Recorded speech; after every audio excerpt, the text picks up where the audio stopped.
एक जड़ प्रकृति होती है जो कि सुप्त रूप से कार्य करती रहती है। इसी तरह से सभ्यताएं आगे विकसित होती रहती हैं।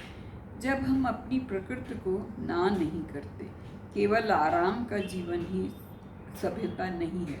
एक और वस्तु है जिसे उभारना है, वो है कि व्यक्तित्व को कैसे उभारना है। उसी के अंदर से उभरता है एक आदर्श और ऊंचा आत्मिक चरित्र। भारतीय विचारकों ने मानव जीवन को 4 अवस्थाओं में बांटा है: ब्रह्मचारी शिक्षा काल, गृहस्थ वैवाहिक जीवन, वानप्रस्थ कार्य मुक्ति काल, संन्यास आध्यात्मिक जीवन साधना।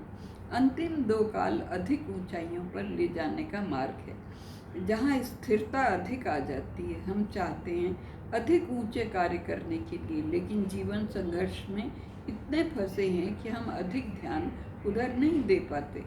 मानव जीवन में जब दोपहर चढ़ाए तो जीवन दर्शन को ध्यान से देखिए। क्या हमने अपना जीवन स्तर ऊंचा किया या नहीं? हर समय प्राकृतिक स्तर पर अपने को मत रखिए।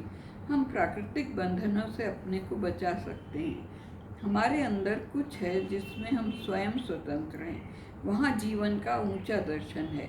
आपस में स्वतंत्र व्यक्तित्व व जीवन दर्शन का ठहराव नहीं होना चाहिए।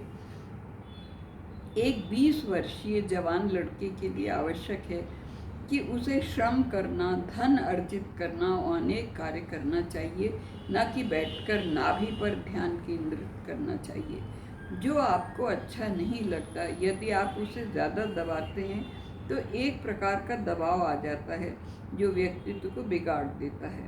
इन ऊर्जाओं को सही दिशा देकर शिक्षित कीजिए, यही श्री कृष्ण समझाते हैं। अपने को ऊंचे से ऊंचा उठाने का प्रयत्न कीजिए। विवेक ज्ञान का बार बार वर्णन है। इंद्रिय का अर्थ है वो अंग जिसमें चेतना है। इंद्रियस्थ का अर्थ है वो वस्तु जो अनुभव कर सके। ये दोनों का आपसी संबंध है।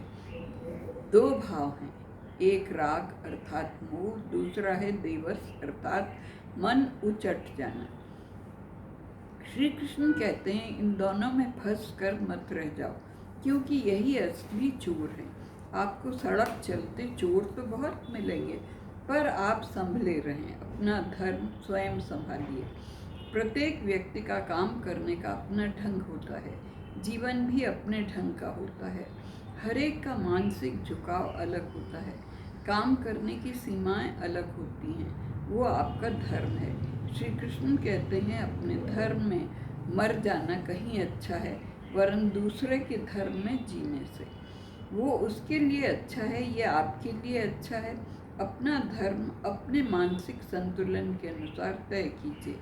चाहे आपका धर्म ऊंचा न हो, पर आपके लिए वही उचित है। जैसे सबके अंगूठे के निशान भिन्न होते हैं, वैसे ही अपना अपना धर्म अलग है। अपने लिए कभी शर्मिंदा न होइए, वरन ऊंचा होने का प्रयत्न करते रहना चाहिए। अपने में विश्वास रखिए, अपने मनोविज्ञान को समझिए, अपने को दूसरे के सांचे में मत ढालिए। अब प्रश्न उठता है, कोई व्यक्ति पाप व अत्याचार क्यों करता है, अपराध क्यों करता है? गीता कहती है ये एक प्रकार की संवेदनात्मक इच्छा होती है। ये क्रोध है जो रजोगुण से उत्पन्न होता है। ये मानव जीवन का शत्रु है। काम जीवन की प्रथम अवस्था है। क्रोध भी आता ही है, न हो तो जीवन नीरस हो जाता है। काम क्रोध का स्थान है, परंतु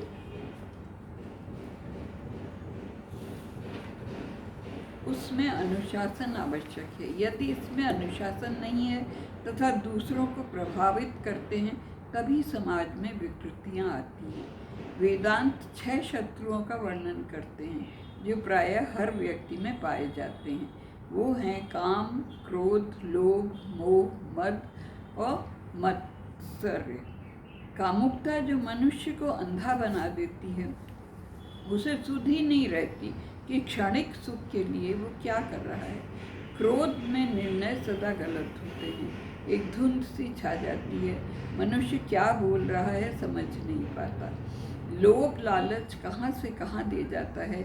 उदारता नष्ट हो जाती है। मोह हर वस्तु को पकड़ कर रखने की इच्छा होती है। बहुत कठिन होता है बाहर निकलना इससे। मोह छुड़ाना सबके बस की बात नहीं है। मद, अभिमान और दूसरों का अपमान करने में सुख प्राप्त करना, मत से ये जलन है जो ईर्ष्या दूसरों के प्रति होती है। हर समय मन जलता ही रहता है। दूसरों की बढ़ोतरी हम देख नहीं पाते। केवल मनुष्य ही है जो इससे पार पा सकता है, आत्मिक बल द्वारा। इसमें काम क्रोध सबसे ज़्यादा भयानक परिणाम दिखलाता है। एक बार इन पर नियंत्रण कर लिया जाए तो शेष को साधना आसान हो जाता है। श्री कृष्ण भी अर्जुन से कहते हैं, ये दोनों रजोगुण के आधिक्य के कारण हो जाते हैं। जब